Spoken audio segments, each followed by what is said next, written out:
हालांकि सबसे मुश्किल काम है इस दौर में कम बोलना। हम हिंदुस्तानी लोग आध पौन घंटा तो रॉन्ग नंबर पर ही बात कर लेते हैं। स्त्री संघर्ष, चुनौती और उसकी पीड़ा को लेकर के काफी अच्छे मुक्तक और गीत सुनाए गए और महिलाओं की भी काफी हंसी मजाक की गई। मैं स्त्री का समर्थक हूं और बड़ा अच्छा लगा राजपथ क्लब में आज कई लोग सहपरिवार आए हैं।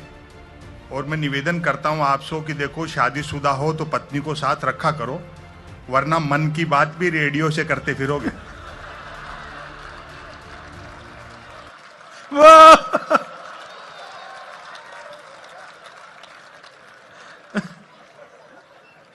यूं भी स्त्री का त्याग संसार में पुरुष से बड़ा है। हाँ, वो पति ने डींग हाँकते हुए कहा पत्नी को, मेरा बड़प्पन देख जो तेरे से बिना देखे शादी कर ली।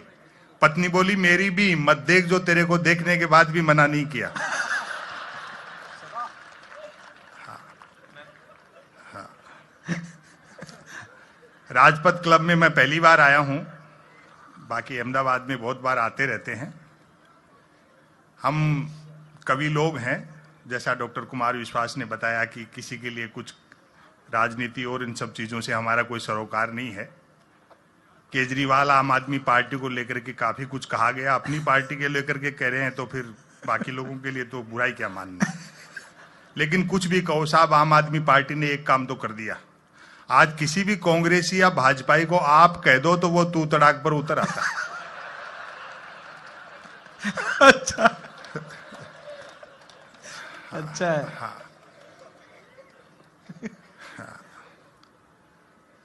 यही सब हम लोगों के विषय हैं राजनीति के। पाकिस्तान, चाइना, ये सब हमारे कोई कविताओं के विषय नहीं है। हाँ। उस पाकिस्तान के बारे में क्या कहना, जिसकी जितनी आबादी है, जनसंख्या है, उतने तो अपने यहाँ 24 घंटे फ्री वाईफाई के चक्कर में 4G टावरों के नीचे बैठे रहते हैं। अच्छा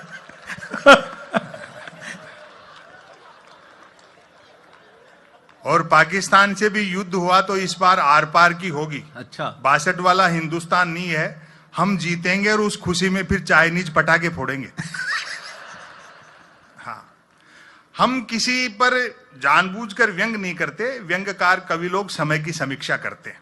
बहुत अच्छे, बहुत अच्छे। खुशी की बात है 4.5 साल में देश ने इतनी तरक्की की कि भारत फिर से विश्व गुरु बनने जा रहा है।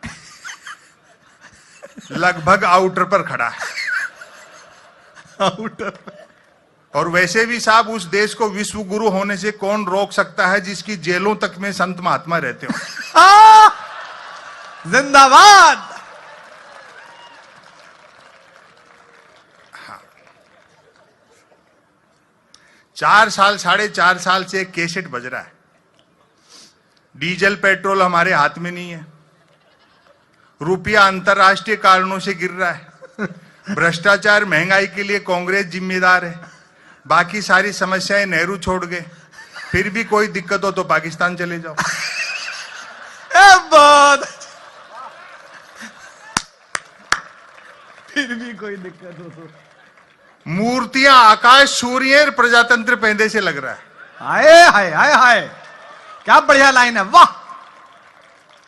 मुझे तो अभी एक सज्जन कह रहे थे कि साहब विश्व की सबसे ऊंची मूर्ति लग चुकी है, आप भी थोड़े पॉपुलर हो गए, किसी चौराहे पे आपकी भी एक आध खड़ी कर दें। ₹1,00,000 रुपए का खर्चा है। मैं कहा तू 50,000 दे, मैं खुद ही खड़ा हो जाऊं।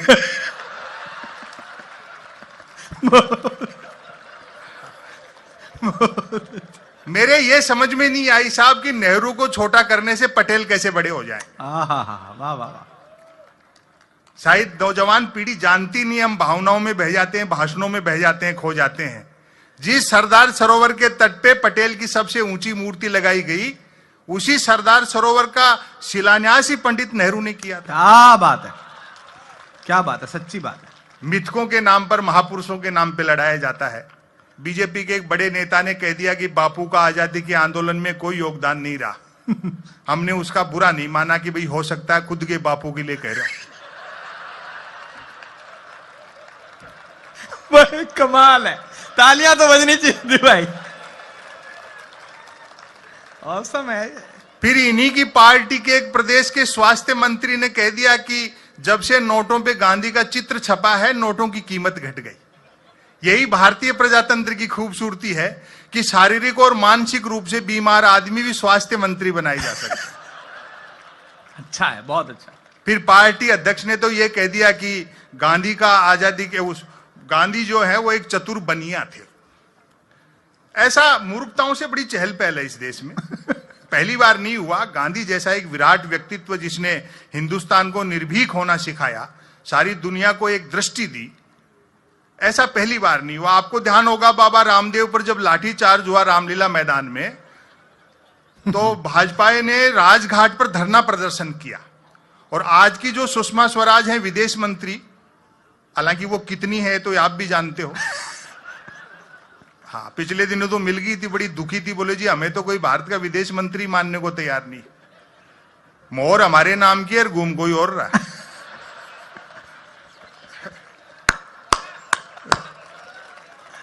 मैंने कहा सुषमा जी दुखी मत हो, दुनिया मान जाएगी आप ही भारत की विदेश मंत्री हो, बस इतना सा कर लो। दिल्ली में आपको जो बंगला है जिसके बाहर नेम प्लेट लगी है सुषमा स्वराज विदेश मंत्री भारत सरकार, नीचे ब्रैकेट में लिखवा लो मैं ही हूं।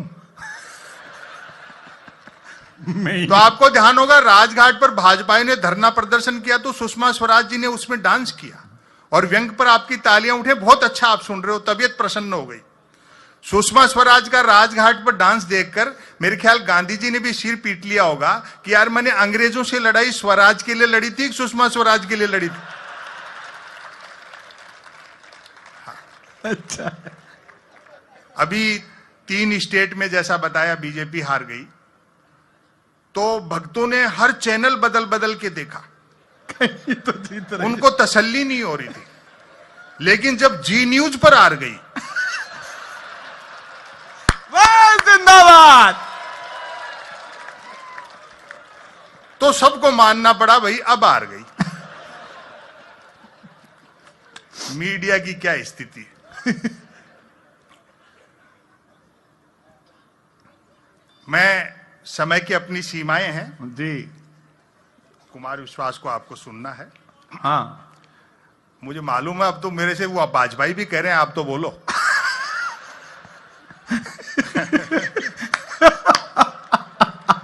हमारा किसी पार्टी से कोई लेना देना नहीं, हम तो जैसा दिखता है कवि लोग वैसा लिखता है। और हाँ। एक रचना मैं आपको सुना देता हूं। स्वागत है भाई जी। प्यार मोहब्बत की भी बातें की गई। एक जमाना था जब मैं भी प्यार प्रेम की कविताएं लिखता था, अच्छा, जब तक अक्ल दाढ़ नहीं निकली थी। उबासी के बहाने भी किसी लड़की के दांत दिख जाते तो मैं 5-7 गजलें लिख मारता। भले ही वो मुझे देख करके उबासियां ले रही होती थी। और एक निवेदन कर दूं, बड़ी संख्या में माताएं बहनियां बैठी हैं। प्रकृति के कुदरत के सृष्टि के नियम बदल सकते हैं, औरत के प्रति पुरुष की मानसिकता नहीं बदल सकती। अच्छा, व्यंग तक पहुंच जाओ तो तालियों से बताना मुझे। मर्द की फितरत होती है, अर्थी के रास्ते में भी औरत मिल जाए तो 80 साल का मुर्दा भी वाइब्रेशन मोड पर आ जाता है।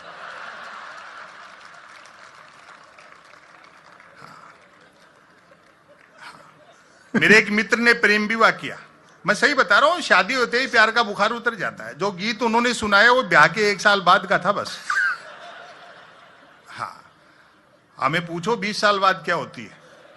कल 10:30 बजे फ्लाइट से उतरेंगे, 11:30 घर पहुंचेंगे। अटैची रखने से पहले ही पत्नी कह दी कि आजकल तो कोई निकलते ही नहीं हो। हाँ, मैं सच बता रहा हूं, शादी होती है प्यार का बुखार उतर जाता है। मेरे एक मित्र ने प्रेम विवाह किया। हाँ, प्यार के दौरान जिस लड़की के साथ जो कंकर झील में फेंके थे, शादी के बाद दाल में निकल रहे। और ताली तो इस बात पर बजाओगे, जिस लड़की को लेकर भागा था अब उसको देखते ही भागता।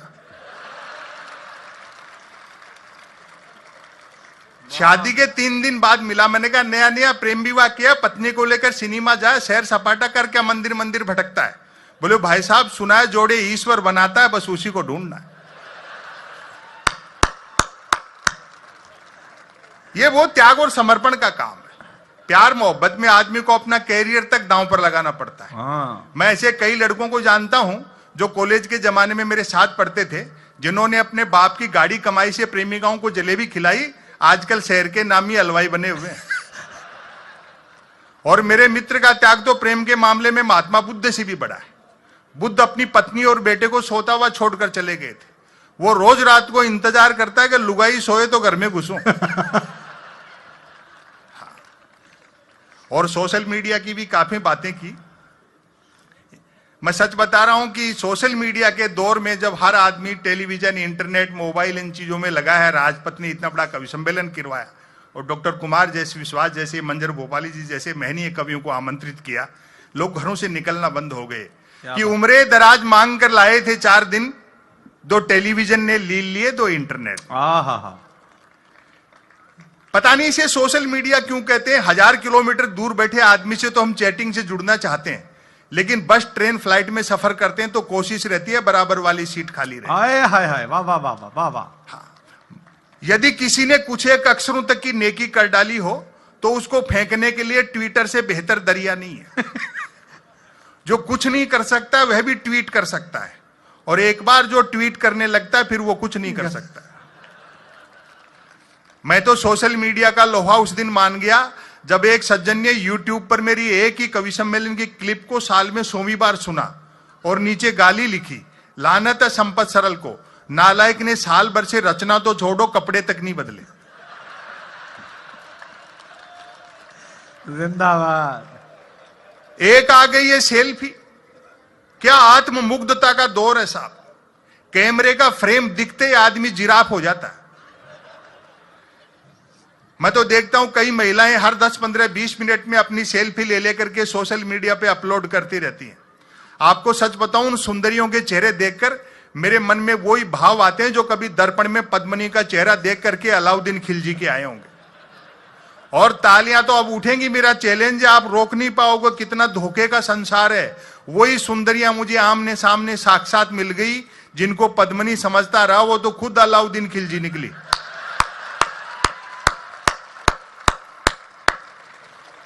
और कुछ नहीं करना आपको, एक मेल अकाउंट खोलना है जो बैंक अकाउंट खोलने से भी आसान है। बैंक अकाउंट खोलने के लिए कुछ तो आधार चाहिए। मेल अकाउंट तो निराधार व्यक्ति भी खोल सकता है। बाकी 3 जरूरी चीजें हैं, एक अद्वितीय स्मार्टफोन, नॉन स्टॉप इंटरनेट और निठल्लापन। निठल्लापन। लेकिन सोशल मीडिया का फायदा भी है। एक तो आदमी घर बैठे आवारागर्दी कर सकता है और व्यंग तक पहुंच जाओ। जो मैंने कारुणिक बात की, आपकी मोहब्बत चाहूंगा। सोशल मीडिया का सबसे बड़ा फायदा यह है, बेरोजगारी पूरी तरह खत्म हो गई क्योंकि हर हाथ को काम मिल चुका है। वाह। ऐसे दौर में जा रहे होंगे प्रधानमंत्री, 2-4 देश बच रहे हैं। नहीं, एक देश में 2-4 बार भी हो सकते हैं वो। आप हंसो मत यार। देखो, ये अच्छी बात है कि 68 साल में पहली बार हमें एक बहुराष्ट्रीय प्रधानमंत्री मिले। गुजरात साहब मुझे बहुत पसंद है। देखो, एक तो जो गुजरात का विकास मॉडल बताया वो भी बहुत जानदार है। आप 59 मिनट में 1 करोड़ का लोन ले भी सकते हो और 59 करोड़ लेके 1 मिनट में भाग भी सकते हो। ये भी अच्छा है। और व्यापार तो इतना आसान हो गया कि कहना ही क्या। अभी मैं दवा की दुकान पे गया था एक दिन, तबीयत खराब नहीं थी, दरअसल डिस्काउंट चल रहा था। एक्सपायरी डेट की दवा आधे कीमत में मिल रही थी। संयोग से उस दिन धनतेरस थी। मेडिकल वाले ने कह दिया, बोले आज। मैंने कहा भैया तबीयत खराब नहीं है, 2 कारण है। एक तो धनतेरस है तो कुछ भी खरीदने का रिवाज है, और दूसरा इस बाजार में सबसे कम भीड़ आप ही की दुकान पे थी। तो वो भी मजाक पे उतर गया। बोले सही कह रहे हो भाई साहब, आज एक दिन के लिए हम भी दुकान के आगे थोड़े बर्तन लगा लेते तो कमाई ठीक हो जाती। 10 दुकान छोड़ करके तो एक सिंह साहब है मेडिकल वाले, वो दीपावली पे पटाखे बेचते हैं। मैंने कहा उनके पास पटाखे बेचने का लाइसेंस है क्या? बोलो लाइसेंस ही पटाखे बेचने का है, बिना लाइसेंस के तो वो दवाई बेच रहे हैं।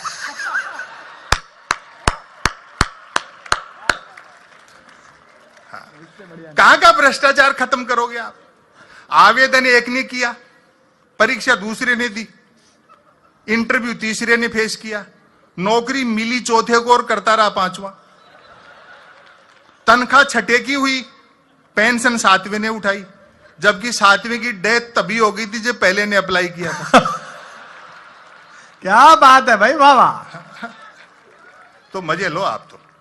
एक रचना सुना दे। स्वागत है संपत जी। हाँ तो अच्छी बात है, आपने बहुत बढ़िया कवि बुलाए। आपको बुलाया? नहीं, अब मुझे बुलाने लग गए और ये भी कहते हैं बोलो बोलो।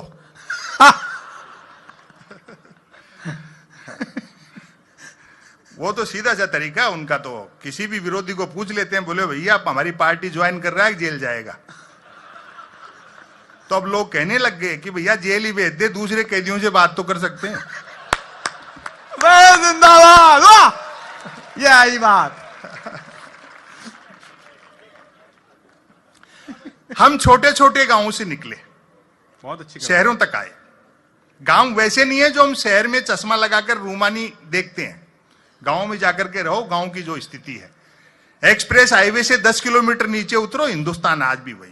क्या बात है, क्या बात है। 15 रुपए में पानी की बोतल मिलती है तो तरक्की नहीं है। प्रजातंत्र के गाल पर तमाचा है कि सरकारें 70 साल में देश की जनता को शुद्ध पानी नहीं पिला पाई। क्या बात है, वाह, बहुत अच्छा। कवियों को, कलाकारों को बोलते रहना चाहिए। अभी एक फिल्म आ रही है द एक्सीडेंटल प्राइम मिनिस्टर, हमें बुरा नहीं लग रहा, जिसने जो किया है उसको दिखाओ। वाह, क्या बात है, बहुत अच्छा। आज उन पे बन रही है, कल उन पे भी बनेगी जो 2 व्हीलर का ड्राइविंग लाइसेंस लेकर के राफेल उड़ा रहे। जिंदाबाद। उन पे भी बननी चाहिए। हाँ, गांव में राग द्वेष, राजनीति, ईर्ष्या, ये सब शहरों की तुलना में ज्यादा है। पॉलिटिक्स बड़ी जटिल है। दो चीजें हैं, एक तो गांव के आदमी का सेंस ऑफ ह्यूमर बहुत अच्छा होता है, शहर वाला गांठ बांध लेता है, गांव का आदमी बुरा नहीं मानता। दूसरा, गांव में सांप्रदायिक सद्भाव है, जातीय कट्टरता है। शहर में जातीय कट्टरता नहीं है, सद्भाव, जाति को नहीं मानते, सांप्रदायिक कट्टरता है। क्या बात। गांव के आदमी का सेंस ऑफ ह्यूमर आप याद रखें। बहुत अच्छा आपने सुना, सुनिए साहब। समय की अपनी सीमाएं हैं कि वक्त आता है, वक्त जाता है, वक्त को संभाल कर रखे, वक्त बेवक्त काम आता है। क्या बात है, वाह वाह। एक आदर्श भारतीय गांव। आज भी जो ये मानते हैं कि भारत की आत्मा गांव में बसती है, मेरे ख्याल से उन्होंने गांव उतने ही देखे हैं जितनी की आत्मा।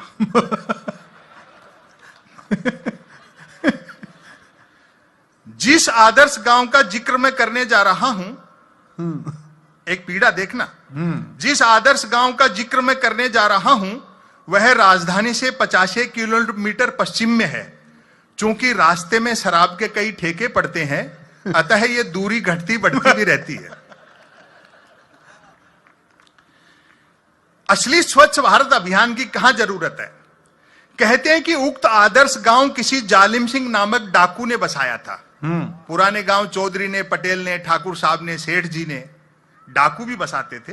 कहते हैं कि उक्त आदर्श गांव किसी जालिम सिंह नामक डाकू ने बसाया था, जो कि निहायत ईमानदार और परोपकारी डाकू थे, क्योंकि निर्वाचित नहीं थे। हालांकि बाद में उन्होंने भी डाकू जीवन से वीआरएस लेकर पॉलिटिक्स ज्वाइन कर ली थी।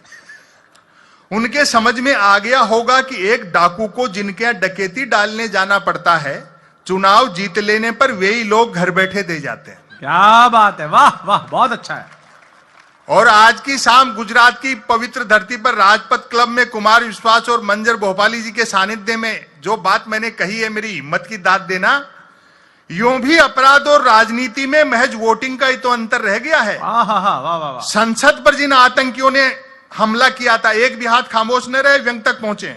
संसद पर जिन आतंकियों ने हमला किया था, सुरक्षा प्रहरियों ने उन्हें गोली मारने से पहले निश्चित ही कहा होगा, मानते हैं आप आतंकवादी हैं, बहुत बड़े अपराधी हैं, लेकिन चुनाव जीते बिना अंदर नहीं जाने देंगे। हाय हाय, वाह वाह, क्या बात है संपत जी, वाह वाह वाह। आहा, चीजें बदलती हैं। अभी जैसे गडकरी जी बयान देना शुरू कर दिया, बाबा रामदेव का झुकाव भी जो है बीजेपी अध्यक्ष की तुलना में कांग्रेस अध्यक्ष की तरफ हो रहा है। भाई वो तो व्यापारी आदमी है, वो जानता है केस कांति वही खरीदेगा जिसके सिर पे बाल हो। जिंदाबाद।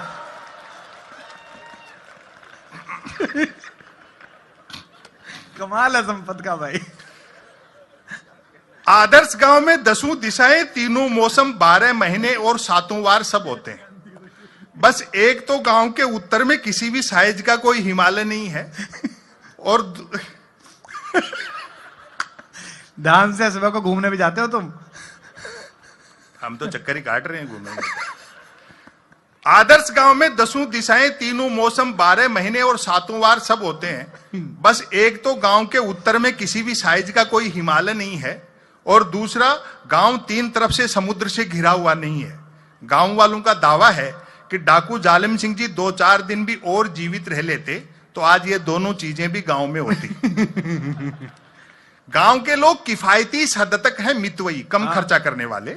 गांव के लोग किफायती इस हद तक हैं कि किसी को मिस कॉल तक अपने फोन से नहीं मारते। और दरिया दिल ऐसे कि मिस कॉल मारने के बाद फोन कर करके भी पूछते रहते हैं कि मिस कॉल मिला क्या। गांव में कुल 13 पर्यटक स्थल हैं।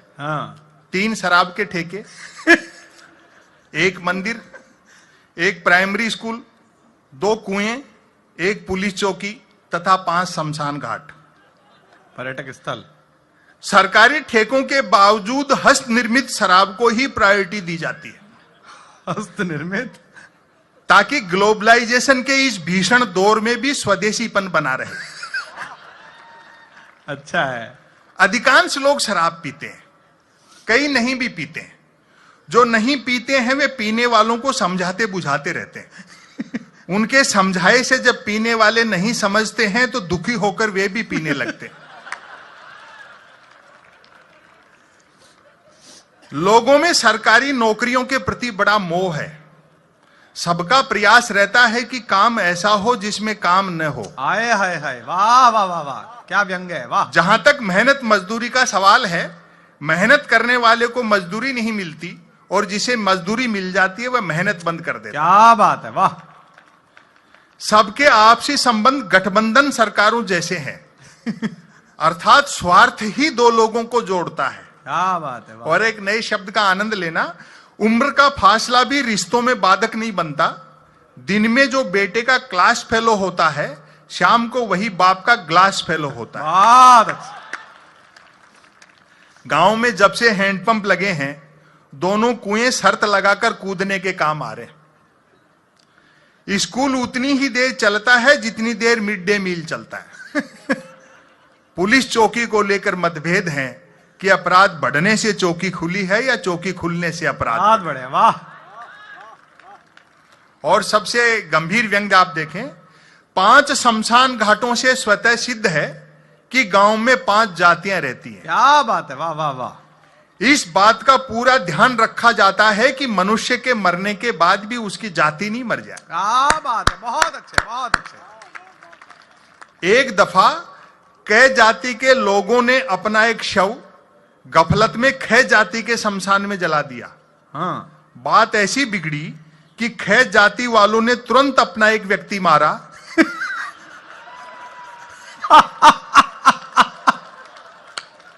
बहुत अच्छे।